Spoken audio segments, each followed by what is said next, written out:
monde et bienvenue dans cette nouvelle vidéo récap qui ne sera pas une vidéo récap de convention mais une vidéo récap de lecture.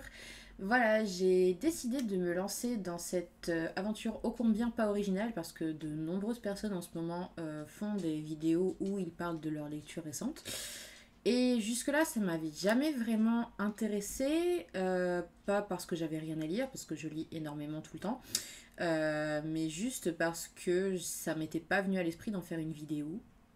Jusqu'à ce que je me mette à acheter de plus en plus, enfin plutôt à participer à de plus en plus de projets Ulule, et du coup avoir de plus en plus de piles de livres qui montent comme ça.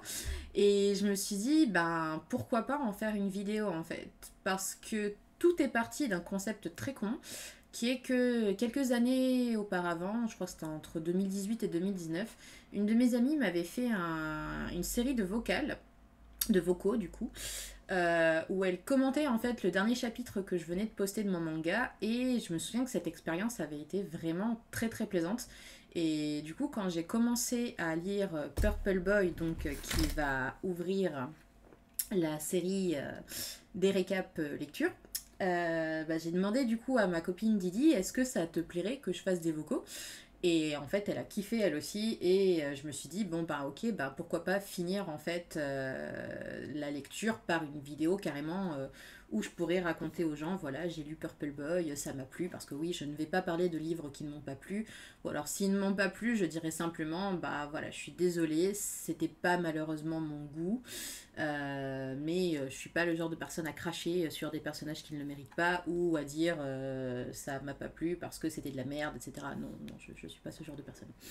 Bref, donc du coup voilà, c'est pour ça que j'ai décidé de faire cette petite vidéo, et j'en ferai donc d'autres puisqu'il me reste encore d'autres livres à lire.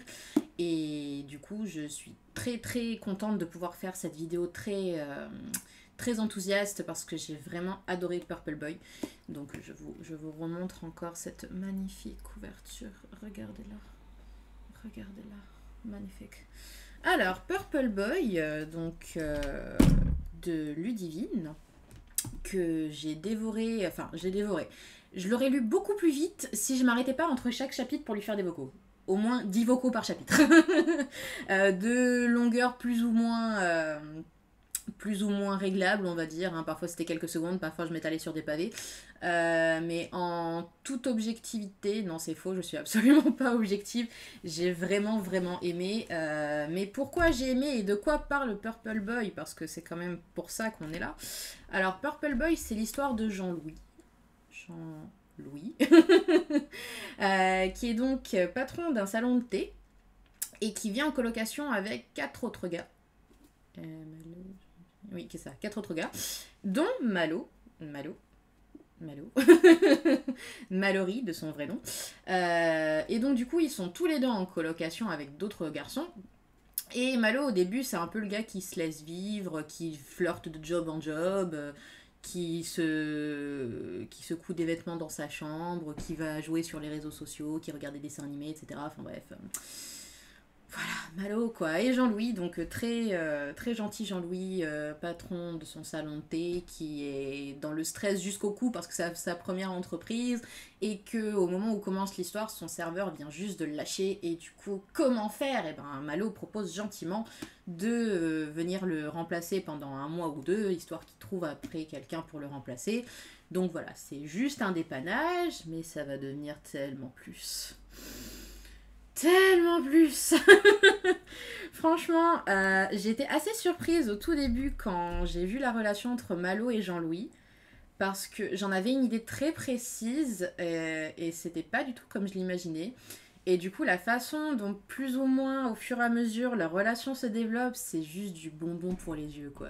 C'est vraiment hyper fluff, et ce qui est vraiment intéressant en fait entre ces deux-là, c'est que on a des préjugés de l'un ou de l'autre, et ces préjugés, ils se prennent un coup de marteau dans la tronche au fur et à mesure des chapitres, et je trouve ça vraiment extraordinaire. Je veux dire, moi personnellement, j'ai voulu commencer par cette lecture-là alors que j'avais d'autres bouquins qui m'attendaient, parce que ça traite d'un sujet qui me correspond, qui est la grossophobie.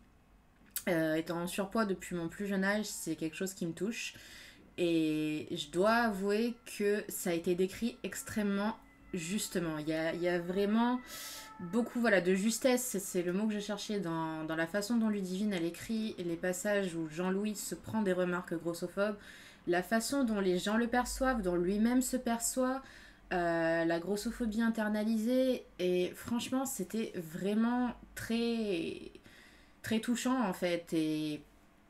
Et je dois avouer qu'il y a eu plusieurs chapitres qui m'ont fait verser des grosses larmes parce que, bon, déjà je suis sensible, mais aussi parce que c'était vraiment très bien écrit en fait.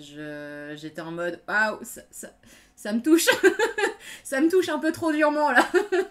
Mais vraiment, c'est aussi pour ça que j'ai vraiment adoré sa relation avec Mallory, c'est les propos que Mallory tient à Jean-Louis quand celui-ci justement est victime de ses complexes.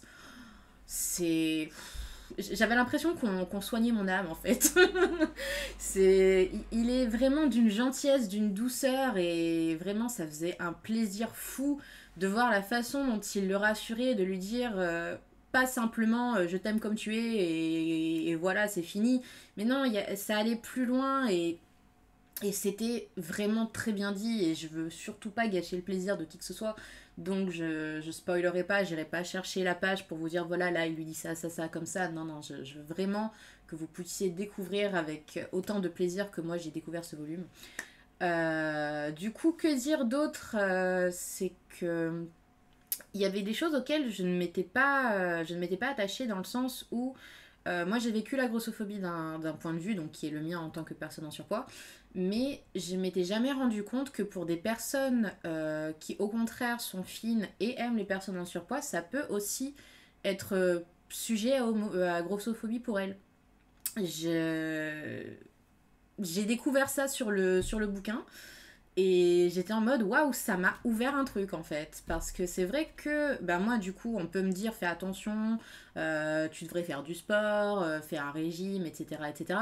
Mais je me rendais pas compte que pour des personnes fines qui aiment les personnes en surpoids, elles peuvent aussi se prendre des réflexions en mode mais pourquoi tu sors avec cette personne, enfin, pourquoi tu sortirais pas plutôt avec quelqu'un de ton gabarit, enfin, qu'est-ce que tu trouves à cette personne, enfin, c'est trop bizarre et tout. Et moi, forcément, ça me blesserait d'entendre ça en tant que personne, en tant que personne en surpoids, parce que vas-y, c'est pas parce que j'ai un surpoids que je peux pas être avec quelqu'un, wesh. Mais je me rendais pas compte que pour des personnes comme des gens comme Malo, voilà, du coup, qui se prennent des réflexions dans la tronche en mode mais pourquoi tu sors avec lui, c'est trop bizarre, tu vois. Enfin, ça remet en question leur propre goût. Et c'est vrai que personne n'a envie de se prendre des remarques en mode tes goûts ils sont bizarres, quels qu'ils soient en fait. Et du coup, ouais, ça m'a complètement retourné le cerveau en mode putain, mais waouh, je voyais pas ce pan de la réalité en fait. Et c'est ça que j'ai trouvé vraiment super intéressant dans sa façon d'écrire l'histoire. Je me rends compte qu'il y a déjà 8 minutes que je parle, alors que je m'étais dit je vais faire seulement 5 minutes, mais en fait, je me rends compte que là, je ne gratte que la surface, j'ai même pas encore parlé de plein d'autres trucs. Et et donc voilà, tout ça pour dire que vraiment, ouais, la façon, la narration, voilà, c'est ça le mot que je cherchais, la narration de Ludivine est vraiment incroyable. Parce qu'il y a de l'humour, il y a du drame, il y a de la douceur, enfin, il y a vraiment des choses qui m'ont toutes chamboulée. J'étais genre, waouh, c'est dingue. Enfin, j'adore en fait quand je suis en train de lire un truc, que j'ai mes propres conceptions et qu'elles viennent être chamboulées de manière totalement positive comme ça, parce que c'est vrai qu'on a tellement des idées préconçues par rapport à certains concepts. Bah là, pour le coup, c'est les personnes en surpoids et leurs relations. Mais waouh, c'était vraiment super rafraîchissant. Ce que j'aime aussi avec les personnages de Purple Boy, c'est qu'il n'y a pas que les personnages principaux qui sont intéressants, tous les autres le sont aussi. Et ce qui est intéressant et que j'ai beaucoup rigolé dessus, enfin rigolé et rire jaune aussi, c'est que les personnages qui sont détestables sont vraiment très bien écrits. On sent qu'ils sont faits pour être détestés. Parce que vraiment, j'avais un top 3 de personnages que je pouvais pas me saquer dans le bouquin. Et du coup, il y a des moments où ils se font réprimander ou qu'ils se font remettre à leur place et c'est jouissif. Vraiment, je ne donnerai pas de nom parce que vous les reconnaîtrez extrêmement facilement quand vous y serez confrontés. Mais il y a plusieurs passages où on les remet à leur place et c'est juste magique. Je vivais presque pour ces moments-là. et, et franchement, là où j'ai été surprise sur la fin, là dans le avant et dernier chapitre, c'est qu'il y a un personnage, je pensais que vraiment j'allais pas l'apprécier. Il était dans mon top 3, mais il était dans la position du moins détesté, on va dire. Et on en parlait avec Ludivine du fait que elle avait déjà prévu quelque chose pour le tome 2, parce que du coup ça c'est juste le tome 1 de Purple Boy. Et je lui avais dit non mais franchement je vois vraiment pas comment tu vas me faire accepter sa rédemption quoi. Il a vraiment eu un comportement que j'ai pas aimé vis-à-vis de Jean-Louis.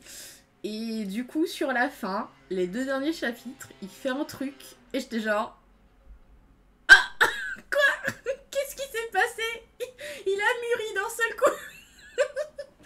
J'étais tellement choquée, je pensais que j'arriverais jamais à lui pardonner. Et là, bam, il s'est racheté une conduite en 2-2 parce qu'il a eu le comportement le plus exemplaire du monde. J'étais genre, comment t'as fait, mon gars, comment t'as fait?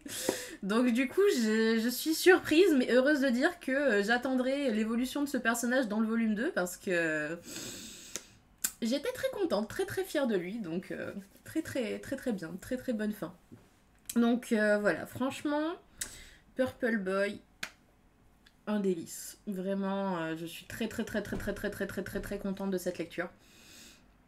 Et en fait, j'ai envie de dire tellement de choses, mais j'ai pas envie de spoiler parce que les personnages sont cool, l'histoire est cool. Il y a des moments, voilà, où on est comme un Titanic en train de s'échouer parce que c'est tellement triste et ça prend aux tripes. Et il y a des moments, voilà, où on se réjouit, où on est là en mode ah, ils sont tellement mignons, où on a envie de frapper Jean-Louis parce qu'il est en mode ah, mais non, mais comment un mec comme Malo pourrait bébé?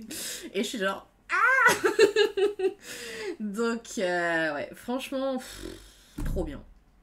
Trop trop bien. J'attends avec impatience du coup le volume 2. Je sais pas quand est-ce qu'il sortira, mais quand il sortira, croyez-moi que je vais pas attendre pour le lire, quoi. Donc voilà, je vais pas continuer, je pense, cette vidéo. Parce que c'est la première du coup. Mais surtout que voilà, moi j'aime faire les choses de manière spontanée, vous le savez maintenant.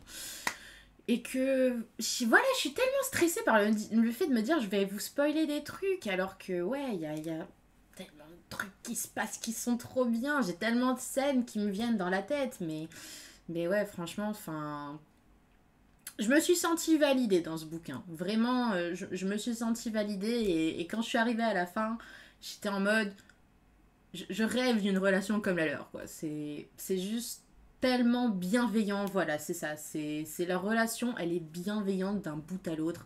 C'est vraiment respectueux, on se cherche, on attend, on regarde, on espère, ça se concrétise et blablabli, blablabla. Mais ouais, vraiment, ça fait du bien en fait parce que dans mon adolescence, j'ai lu énormément de boys love, de yaoi, etc., qui était très on commence par du sexe qui est rarement consenti en plus et après seulement une relation plus ou moins toxique se développe ou finalement oh on est trop amoureux alors que ça a super mal bizarrement commencé.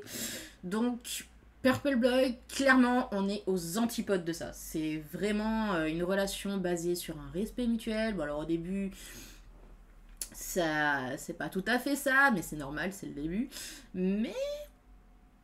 Mais c'est toujours très dans le respect, très dans la bienveillance. Et oui, on se heurte à des préjugés, oui, on se heurte à des clichés, mais ils sont tous déconstruits les uns à la suite des autres. Et c'est ça qui est merveilleux. Donc, lisez Purple Boy. Lisez-le parce que c'est juste trop bien. Voilà. Donc, un grand merci à Ludivine pour cette lecture que j'ai vraiment adorée. Et que j'étais très contente de te faire plaisir avec mes vocaux et avec mes moments de rage et mes moments de joie. Et j'espère que vous éprouverez autant d'émotions que moi quand vous lirez ce volume, pardon, ce roman. Parce que vraiment, c'est une excellente découverte. Je vous le remets encore une fois sous les yeux. C'est merveilleux. Lisez Purple Boy. C'est tout ce que j'aurais à dire. Bisous, bisous.